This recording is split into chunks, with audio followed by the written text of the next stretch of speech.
Nothing exciting in here. Interesting. This is signed by a bunch of people in the neurobiology department.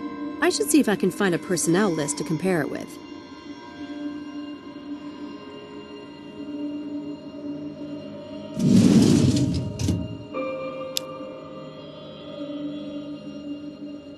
I'm kind of curious to see who signed it, and who didn't.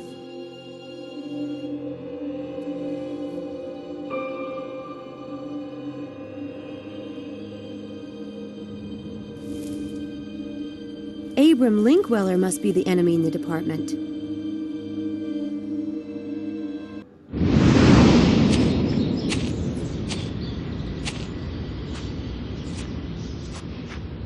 The head lab rat has arrived.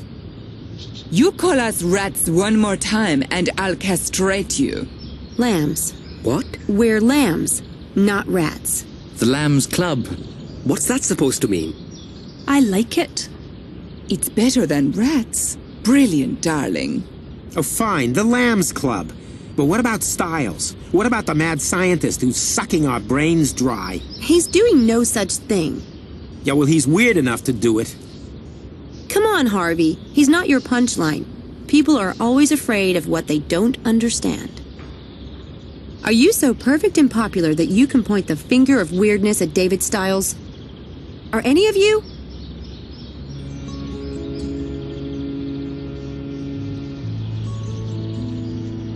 The man has been through hell. His wife was killed right in front of him in an accident. He himself was badly burned. And he must have gone through God knows how many skin grafts. But he's not mentally damaged. Or even weird. I heard it myself from an expert who's seen Dr. Styles' medical reports. There's nothing wrong with him. He just likes his privacy. And can you blame him when everyone is so vicious? As for me, if I hear one more person pass on that lame gossip, I'm going to personally stuff it back down their throats. So you don't believe the gossip, then? Who told you about Styles' medical reports? Mr. Headley. I never believed anything bad about Dr. Styles. The man can do what he likes as far as I'm concerned. My family is legendary for eccentrics. My grandmama liked to get naked on the roof and wave to planes. Well, who doesn't? But what about the track? I've seen the plan for the experiment myself. It's routine. Even the department head approved it. The prank at the track is completely unrelated. Dr. Styles is perfectly normal.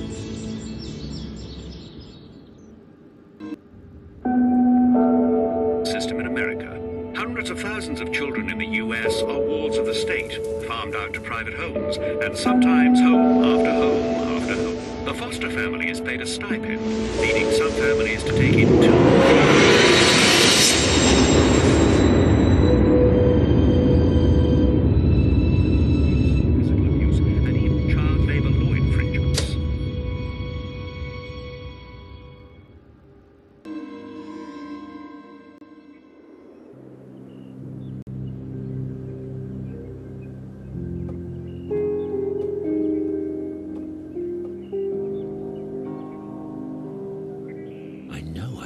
Laura in that bed this morning. That bed has been in this house for centuries. Family lore has it that King Henry VIII slept in it. Then again, my ancestors were notorious liars.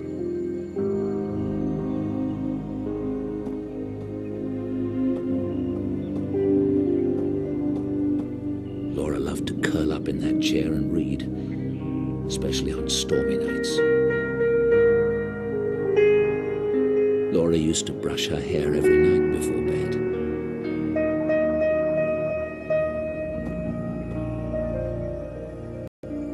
The balcony that overlooks the back garden.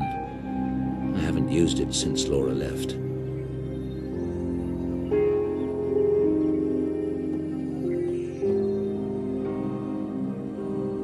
I read the driest science books I can find, but not even that can put me to sleep at night.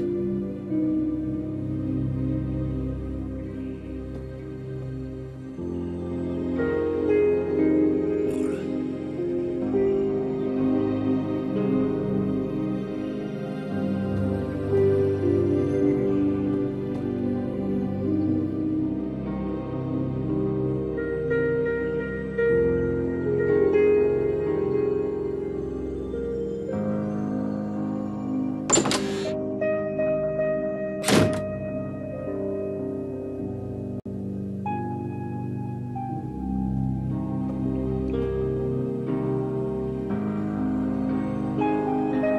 Those are mine.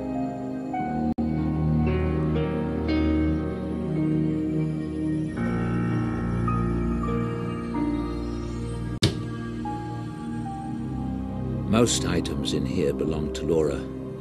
I've never allowed Stella to touch them.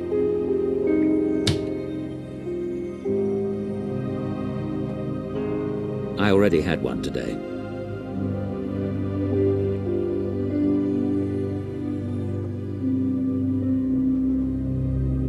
I don't need a towel.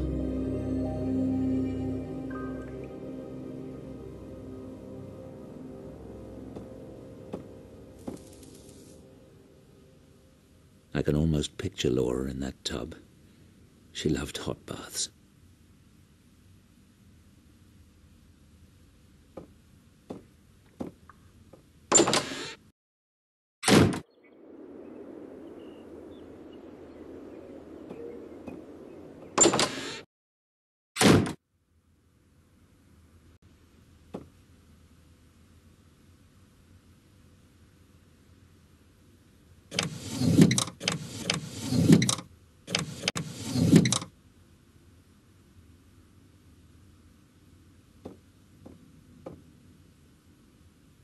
I can't look at that dress without remembering how Laura looked in it.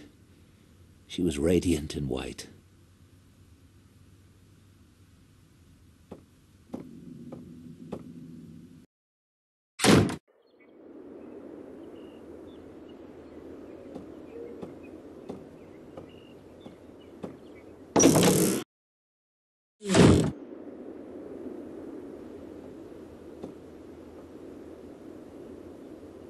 Laura's father found a baby owl while hunting and brought it home.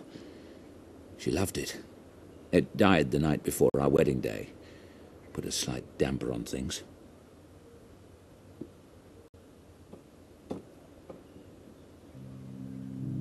One of my ancestors salvaged pieces from a burned cathedral and installed them in Dreadhill House. Laura wanted to clean some of it out, but she never got the chance. Spare rooms, I keep them locked. That girl is in that room. I wish she'd stay at Oxford.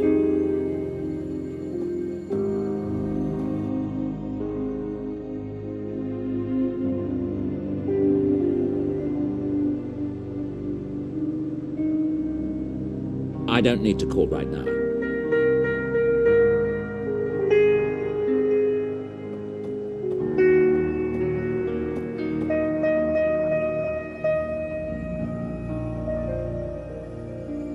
Laura looked so elegant in that portrait.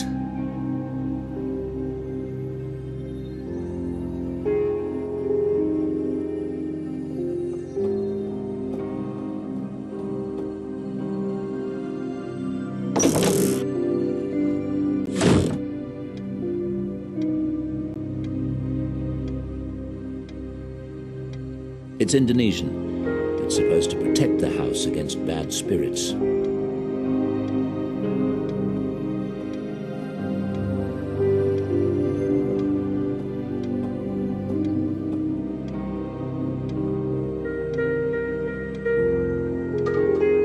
My pedigree It all seems rather pointless now.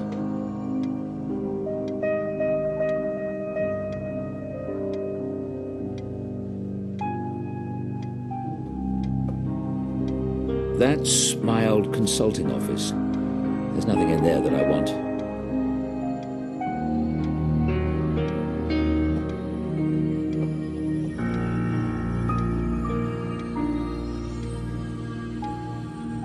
My patients. I wonder how they're faring these days.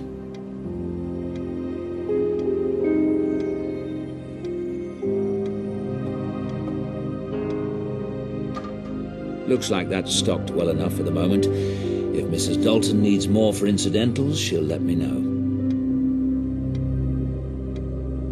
She hated me for taking this one, but I couldn't help it. She looked so radiant with joy. Laura and me. She looks wonderful in this one. That was taken on our honeymoon. We spent it in the Loire Valley in France. That's the gîte rural we lived in, near Saint-Benoît-le-Forêt. Laura and me at the Assam Reserve, India. This is a picture of our lake cottage. I can use this for the memory I'm working on today. This was taken at the benefit dinner we attended the night of the accident. I only keep it because I can't bear to throw away any image of Laura.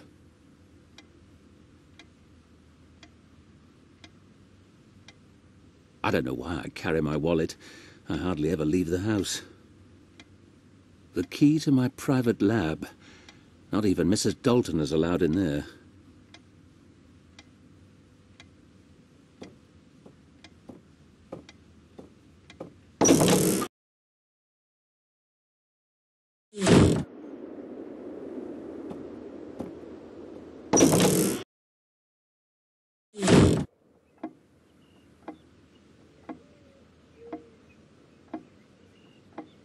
Laura enjoyed throwing dinner parties.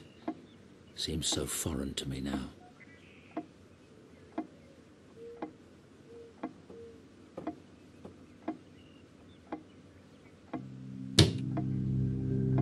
Most of these were Laura's.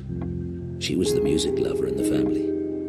Laura loved to work at the dining room table, and she had to have music while she worked. I haven't listened to it since she left.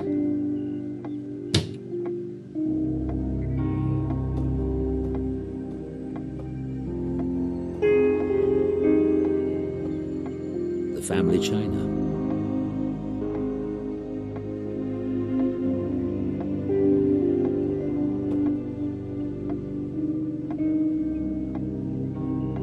These remind me so much of Laura. She loved to paint at Timmins Park. Laura's paintings of Timmins Park. Laura's...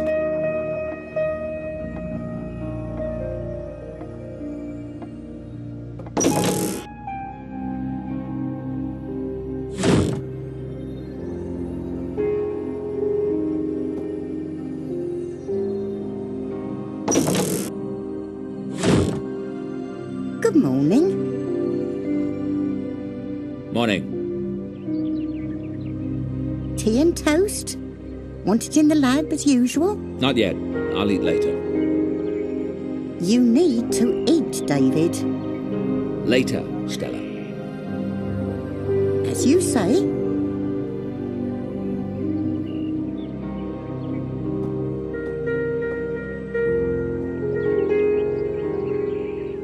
Have you noticed anything unusual in the house lately? What do you mean? I don't know. Signs of a break-in or intruder, or just the presence of someone else in the house. No. No, of course not. You have seen something in the house. What is it? I never said. You're acting strange.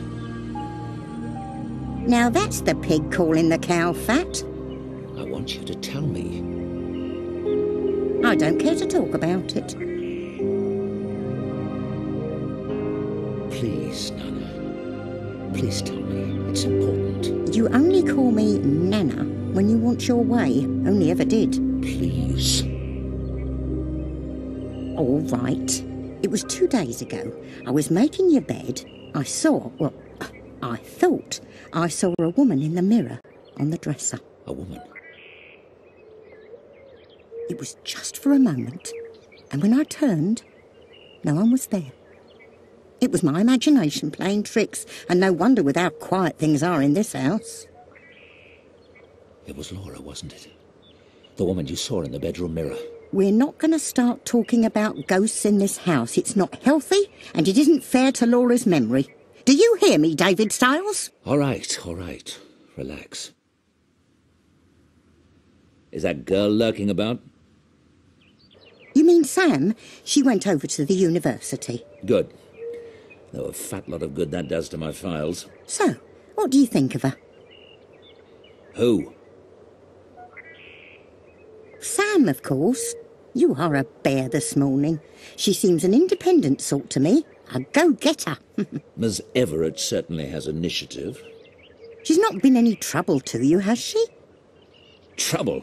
That girl has it stamped on her forehead in letters a mile high. Not that I can't deal with a chit like that. Well, I hope she works out. That lab is in a state and a half, and I've got enough to deal with caring for the rest of this old monster. So you've told me. Did the university say anything when they sent her over? Not particularly. Funny, I thought they said they were sending a medical student, but I told them that wasn't necessary and they must have changed their minds. She's not a medical student. You'd think they'd have got that right at least. I know. That's why I think they must have sent someone else. Do you want me to call them? Doesn't matter now. We appear to be stuck with Miss Everett. Don't get too attached to the girl, Stella. I don't intend to keep her long. What do you mean? What I said. I needed someone to sort some things out for me and help with this new experiment. It's very short term. But you can't just hire the poor girl and send her packing within the month. I don't see anything poor about Miss Everett. That shows how much you know about girls. She obviously hasn't got a pot to you-know-what in, or anyone much to care would be my guess. You should have seen the state of her clothes when she arrived, like she's been wearing them for a year. She must be on one of those low-income scholarships, don't you think? None of my business. The point is, I don't care to have a stranger in the house. The quicker it's done, the better. Now, don't go upsetting yourself. I just thought it might be healthy to have someone else in the house. Stella? I won't say another word on the subject.